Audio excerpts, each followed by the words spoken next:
Salut tout le monde, aujourd'hui je profite de mon trail matinal comme souvent pour faire une petite pause exploration et vous montrer cet édifice, ce bunker unique que les Allemands ont construit lors de la Première Guerre mondiale, sûrement en 1915 ou 1916.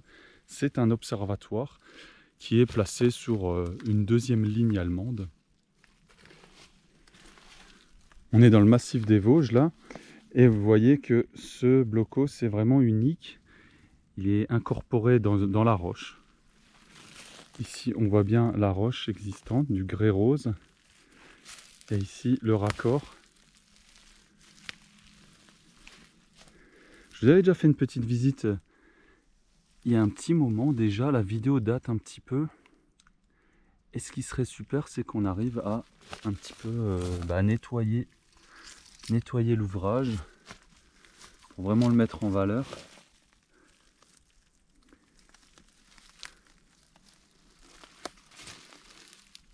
Alors on voit les créneaux d'observation là, il y en a 4. Il y en a un dans l'angle aussi là, assez large.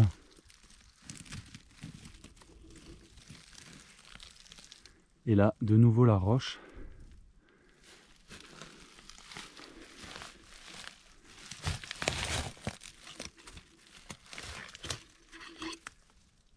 Il y a encore du bois de coffrage.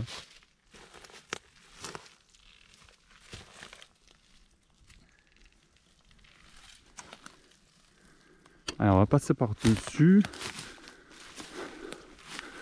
Rentrer par l'entrée principale. Là je suis par-dessus, je vais faire gaffe.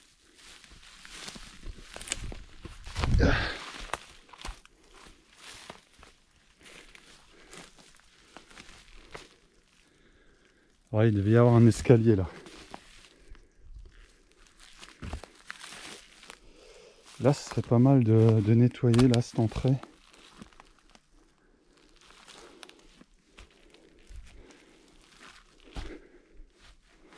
Enlever ce tronc là qui gêne et retrouver ces escaliers qui doivent être cachés.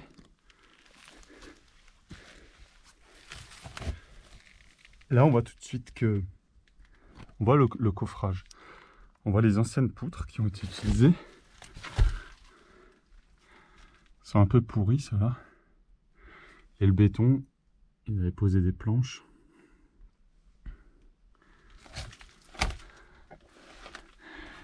Et on voit même cette roche, hein. Ils sont adaptés et ils ont cassé la roche. On voit encore les traces dans les murs, un petit peu partout, des piolets, marteau, burin, ou peut-être qu'ils avaient un compresseur, mais vu l'endroit isolé là, j'en doute. Là on voit bien la taille d'origine de la poutre qui est bouffée.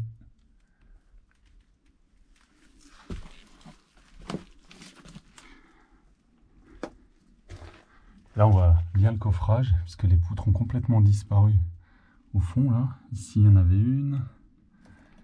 Ici peut-être aussi. Là c'est sûr.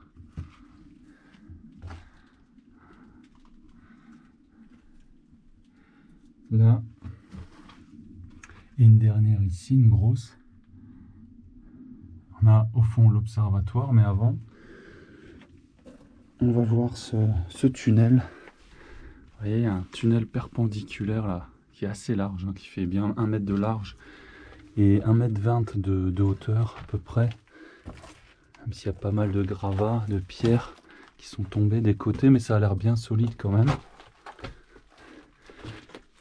Et il y avait une autre entrée à cet observatoire ici. On ira voir tout à l'heure de l'extérieur ce que ça donne. Et là on voit quelques traces de tôle. Il y avait une tôle ondulée là-bas derrière, il devait y avoir encore un abri.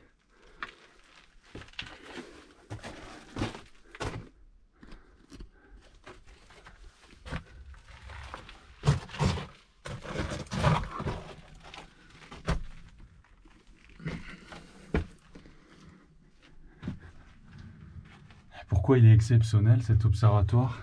C'est tout simplement pour ça. C'est cette étoile. Cette étoile qui a été coffrée pour réaliser le plafond là en béton. On voit la trace des planches de coffrage pour faire l'arrondi là à l'intérieur.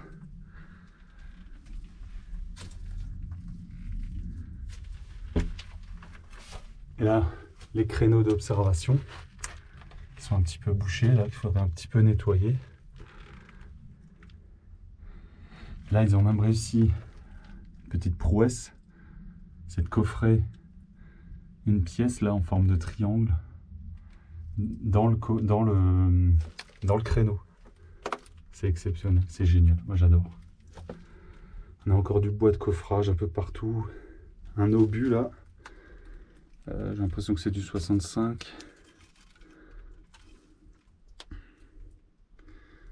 Qui est vide. Donc il y a un obus qui a dû péter pas loin et puis quelqu'un l'a remis à l'intérieur. Ici.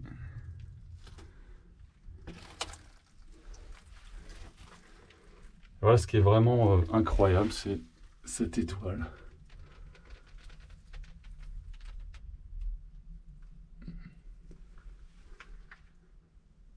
Ça s'apparente à du travail, vous savez, des compagnons du devoir, qui réalisent de belles charpentes. Ça fait un petit peu penser à ça. On voit même l'adaptation de cette étoile dans le terrain naturel, avec cette roche, ce grès rose magnifique.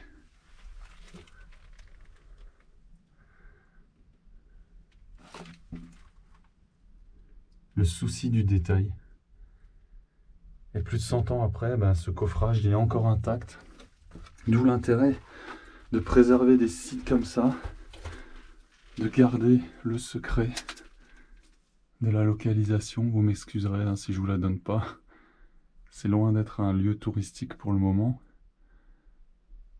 Mais il y a quelques pépites comme ça dans les vestiges, là, dans les ouvrages de la Première Guerre mondiale. Là, on voit le raccord de cette étoile avec les poutres. Est-ce qu'ils ont été cloués? J'arrive même pas à voir s'il y a un clou. J'en vois ici. Puisqu'il devait y avoir des genres d'été en dessous. Des poutres qui devaient soutenir la structure ici, qui devaient soutenir cette étoile. Ouais, c'est absolument magnifique.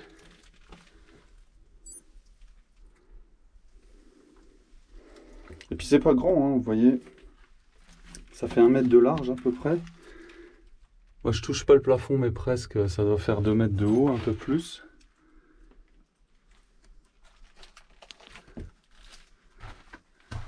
Et je vais ressortir pour vous montrer l'autre accès, ou tout du moins on dirait peut-être un abri.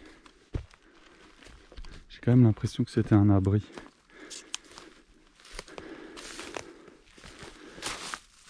Alors pas très loin on avait un lager, un camp allemand. Ici on se trouve vraiment sous là, au-dessus de cette tranche, cette galerie là qu'ils ont creusée. Ici, là, on voit que ça s'est affaissé et qu'on avait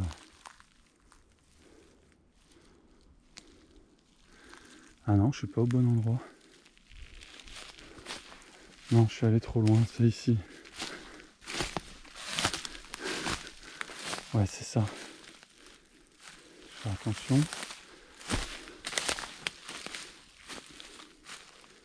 Ouais, on voit la tôle là, clairement. On voit la tôle ondulée.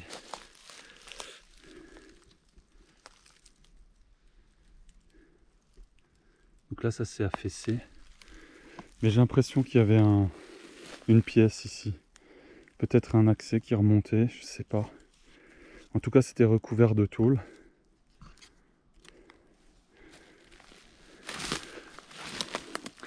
Voilà, on va sûrement revenir dans le coin avec quelques amis pour un petit peu nettoyer les marches, faire un petit peu propre.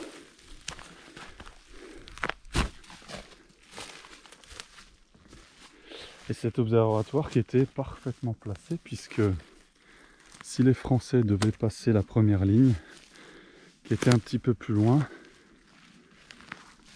est-ce qu'on va le voir derrière les arbres, par ici? Vous voyez qu'il y a plusieurs crêtes, une très lointaine, une plus près encore. Celle qui est juste là plus près, c'est la première ligne. Les Français qui auraient dû descendre cette colline pour remonter, c'est plutôt une montagne, hein, et remonter cette montagne pour atteindre ce nouveau Riegel, ce nouveau verrou, qui était une deuxième ligne prête à accueillir l'ennemi.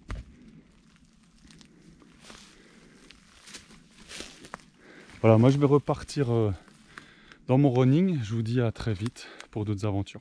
Ciao!